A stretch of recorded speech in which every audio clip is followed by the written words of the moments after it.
जय गुरु जी संगत जी गुरु जी की कृपा गुरु जी के आशीर्वाद से आज का जो सत्संग हम आपके साथ शेयर कर रहे हैं वो कल्पना आंटी का है। ये सत्संग हमें मेल के माध्यम से प्राप्त हुआ है। बहुत प्यारा सत्संग है, ब्लेसिंगफुल सत्संग है। तो मेरी विनती है सभी गुरु परिवार से कि आप लोग सत्संग को बड़ी श्रद्धा भाव से और अंत तक सुनिएगा। और संगत जी बिना स्किप किए आप सत्संग को अंत तक सुनिएगा। गुरु जी कहते हैं सत्संग सुनने वाले का भी कल्याण, सत्संग करने वाले का भी कल्याण। तो बड़ी श्रद्धा भाव से सुनिएगा। और अगर आप भी अपने सत्संग अनुभव शेयर करना चाहते हैं तो हिंदी में साफ राइटिंग में आप अपना सत्संग लिखकर हमारी जीमेल आईडी पर सेंड कर सकते हैं, ताकि आपके द्वारा सुनाए गए सत्संग से जो भी गुरुजी महाराज की नई जुड़ने वाली संगत है उन्हें गुरुजी के कल्याण महिमा अनुभव के बारे में ज़्यादा से ज़्यादा पता चले। सत्संग आपको पसंद आए तो इसको ज़्यादा से ज़्यादा शेयर कीजिए, चैनल को सब्सक्राइब कीजिए, बेल आइकन दबाना बिल्कुल नहीं भूलिएगा। जब भी कोई लेटेस्ट सत्संग आएगा उसका नोटिफिकेशन आपके पास आएगा।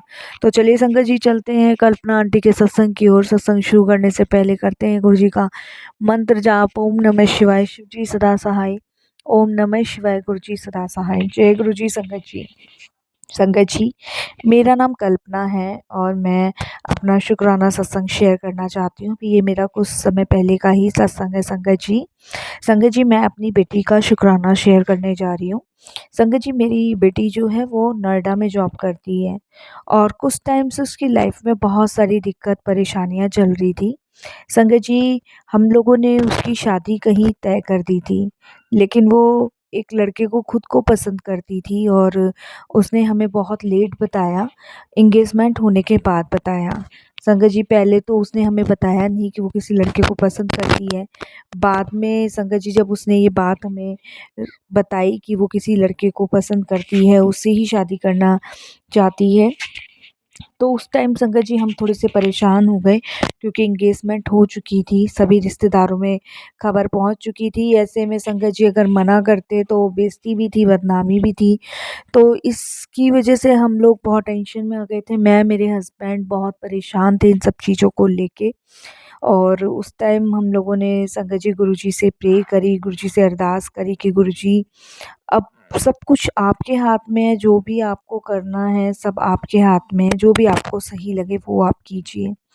संगत जी बेटे को बहुत समझाया इसके पापा ने, बट संगत जी वो बिल्कुल भी मानने को तैयार नहीं थी, बिल्कुल भी।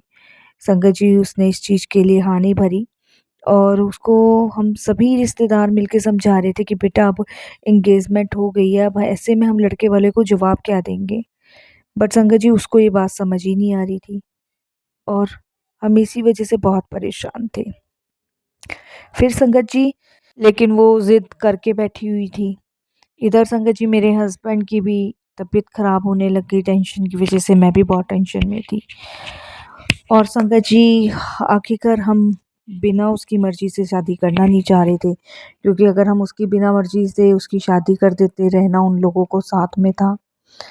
अब संगत जी मेरे हस्बैंड ने टेंशन कुछ ज़्यादा ले ली। इधर मैं भी परेशान गुरुजी से निरंतर अरदास कर रही थी, क्या करें क्या ना करें।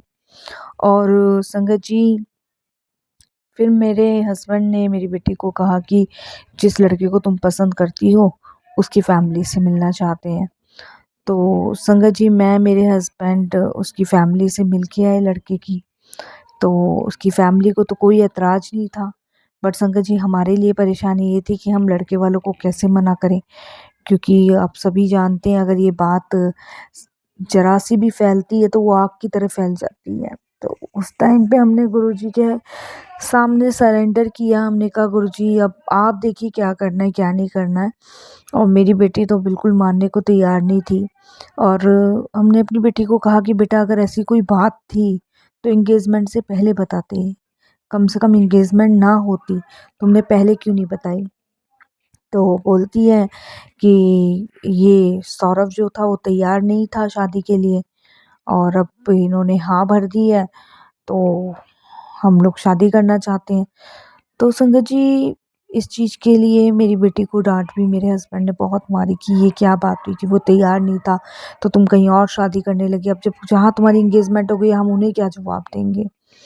लड़की का मामला था संगत जी, बेइज्जती तो थी। तो देखिए संगत जी गुरुजी की ऐसी मेहर हुई, ऐसी कृपा हुई कि संगत जी बात संभली और देखिए कैसे गुरुजी ने अपना चमत्कार किया। हम सोच भी नहीं सकते कि हम जब परेशानी में होते हैं, जब टेंशन में होते हैं, जब चीज़ें हमें घेर लेती है ना, जब लगता है कि अब कुछ नहीं कर सकते, अब ना जीना ना मरना, तब गुरुजी महाराज हमें संभालने आते हैं। और मेरे हस्बैंड ने तो इतनी टेंशन ले ली थी संगत जी कि वो तो बस ज़िद पे ही अड़ गए कि मैं तो सुसाइड करूँगा, मैं नहीं बचूँगा। इधर बेटी का कहना यही था कि पापा आप मेरी शादी कर दो, भले ही कर दो, लेकिन मैं खुश नहीं रहूँगी। तो संगत जी घर में ना इतनी नेगेटिविटी फैल गई थी कि मतलब ऐसा लग रहा था जैसे पता नहीं घर को घर नहीं, ये तो बिल्कुल जंग का मैदान हो गया। संगत जी मेरे हस्बैंड मेरी बेटी का इतना डेली झगड़ा डेली झगड़ा, और मेरे हस्बैंड हर चीज़ के लिए मुझे ही ब्लेम करें कि तुम्हारी शे का नतीजा है, तुमने ध्यान नहीं दिया। और इसी बीच संगत जी मेरे हस्बैंड ने मुझे धमकी दे दी कि मैं सुसाइड कर लूँगा और मैं नहीं रहूँगा अगर मेरी कहीं भी नाक कटी बेइज्जती हुई तो। इधर मेरी बेटी ने संगत जी घर छोड़ के जाने का फैसला कर लिया। मैं तो बीच में फंस गई, मैं बहुत रोई गुरुजी के दरबार के सामने, बहुत। गुरुजी का मुझे मैसेज आया, तू चिंता मत कर, मैं सब सही कर रहा हूँ, तू चिंता मत कर। अब संगत जी मैं बहुत परेशान, और दोपहर का समय था। दोपहर के समय में संगत जी मेरे पास जो जिस लड़के से मेरी बेटी की एंगेजमेंट हुई थी, उनकी फैमिली की तरफ से हमारे पास फ़ोन आता है, और वो लोग हमसे कहते हैं कि बहन जी मैं जो है ना आपसे कुछ बात करना चाहती हूँ, या तो मिल के बात कर लेते हैं या फिर अ, अ, हम फ़ोन पे बात कर लेते हैं। तो मैंने कहा नहीं नहीं बोलिए। तो एक मन तो घबरा रहा था कि कहीं ये पता ना चल गई हो। तो देखिए वो लोग मुझे ये कहते हैं कि बहन जी हम ना शाम को आपके घर आते हैं तो मिल के ही बात करते हैं।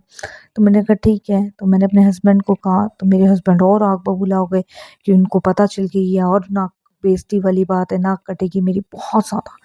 और उन्होंने कमरे में बंद कर लिया। मैंने कहा उन्हें आने तो दो भई, पहले बात करने तो दो, तभी तो बात बनेगी या पता चलेगी।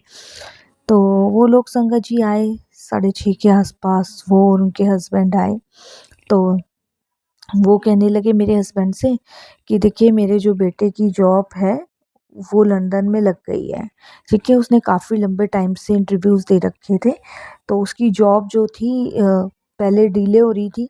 तो हमने सोचा भाई जब तक जॉब नहीं लग रही है तब तो इसकी शादी-वादी कर देते हैं। तो मेरे बच्चे का सिलेक्शन ना लंदन में हो गया है। तो देखिए हम शादी तो करना चाहते हैं, लेकिन शादी हम ना आगे बढ़ाना चाहते हैं। तो मेरे हस्बैंड एकदम से बोलते हैं नहीं नहीं शादी आप कितना आगे बढ़ाना चाहते हैं। तो वो कहते हैं देखिए 1.5 साल के आसपास तो हम शादी आगे बढ़ाना चाहते हैं, और अगर आपको कोई बहुत ज़्यादा जल्दी है तो फिर आप कहीं और देख लीजिए। तो बाकी देखिए हमें तो लड़की पसंद है, घर परिवार पसंद है, क्योंकि देखिए शादी करने के बाद ये यहाँ रहेगी और बेटा लंदन में रहेगा तो फिर फ़ायदा नहीं है, क्योंकि देखिए वीज़ा बनने में भी बहुत टाइम लगेगा। तो इसीलिए हम चाहते हैं कि पहले आप मतलब इसका वीज़ा तैयार करवा दें, और जब तक आप रुक सकते हैं तो, क्योंकि वीज़ा बनने में भी टाइम लगेगा। तो जय गुरुजी, शुक्राना गुरुजी। उनकी तरफ से संगत जी हमें एक हिंट मिल चुका था, क्योंकि उनके बेटे की जॉब लग गई थी और वो जॉब करने लंदन जाना था उसे, तो वो शादी अभी नहीं करना चाहता था।